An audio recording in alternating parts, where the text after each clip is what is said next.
that stand out. The day the Challenger blew up. Were you watching it here? Was that like a school thing? We didn't see it, but I wasn't. We didn't have the TV on when it came, but certainly heard about it, and certainly that was a lot of consternation with that. But certainly the 9/11 would probably be the most dramatic example. It was. I remember very clearly the day. You know how it is. It's like Pearl Harbor Day or Kennedy getting murdered. Everybody's going to remember what they were doing that day. But remember, we was teaching first period, and hey, plane just flew into a building in New York City. Wow, really? Wow, that's crazy.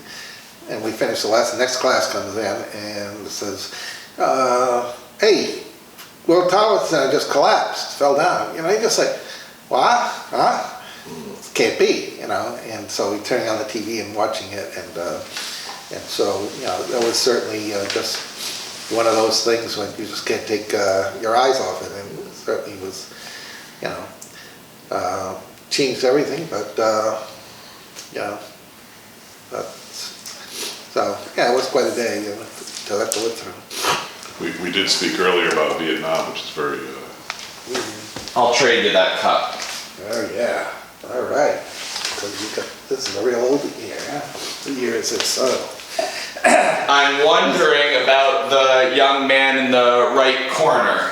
Yes, John E. Carpenter. It's a good looking dude when I was in there. What doesn't he know about the next 40 years of his life? What did he know about the next 40 years? What doesn't he know? What did he know? What does he know? I guess we can start with what does he know?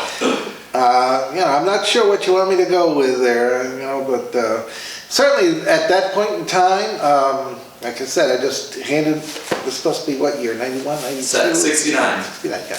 So, it was all so new, and one of the things, you go to college, you don't learn how to, beside a terrible teaching department, they were brutal.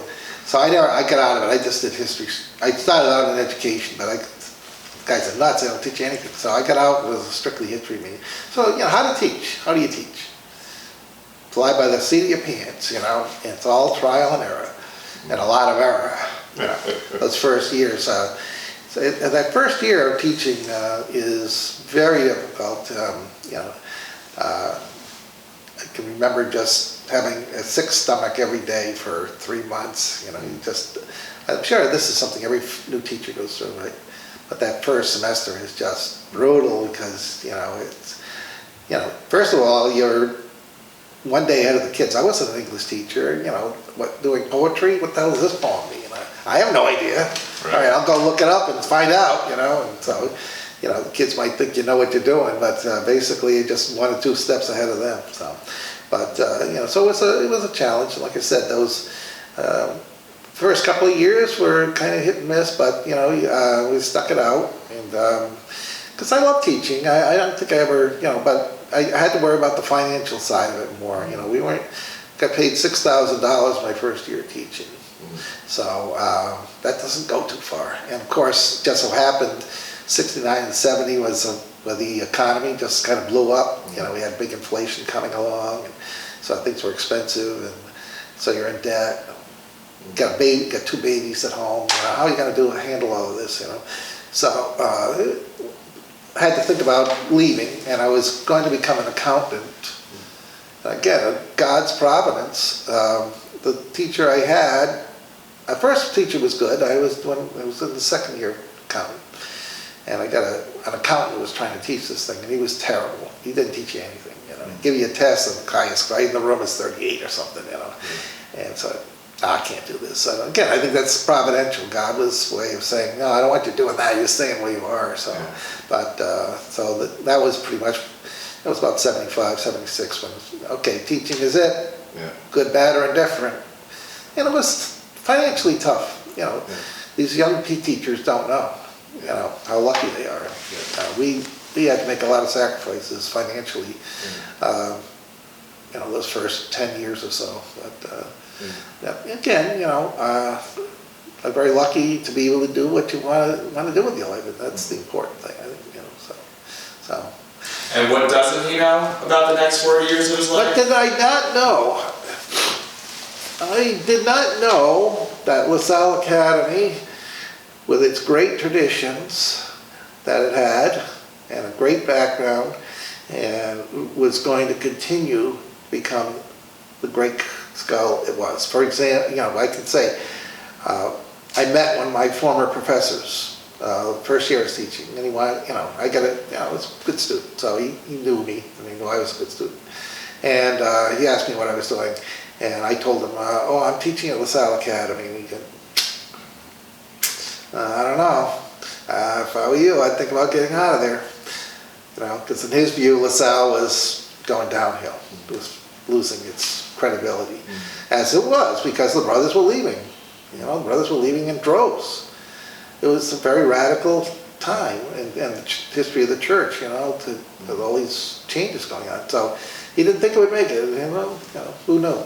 But I said, okay, but I don't want to teach in a public school, so. But I think I wouldn't have never predicted where I would have been 40 years later, Just it's a day-by-day thing. You do what you got to worry about tonight, tomorrow, it's lesson. But you seem like you always remain true to your convictions, though. Yeah, I think so. I don't think, certainly it just felt right. I think that's the only thing you can say about it. Just felt right to do this, and I wouldn't be happy doing something else, even though, it was not always easy. And, kids being kids, certainly the boys in those first few years were much more willing to tell you things than the kids today. Kids never, you don't know what they're thinking, but they never say anything negative. I haven't heard a negative comment in years, but back then I heard a lot of negative comments, and it wasn't easy. But, you just kind of go with it and keep going, so it kind of well worked out. So That's great. Well, thank you, John. John, right here at the camera, can you just introduce yourself as, I don't know, how would you introduce yourself? Hello, I'm John Carpenter. I'm in the Social Studies Department of LaSalle Academy. Been here since 1968, so I think I've had a lot of background in this particular school. So. Fantastic.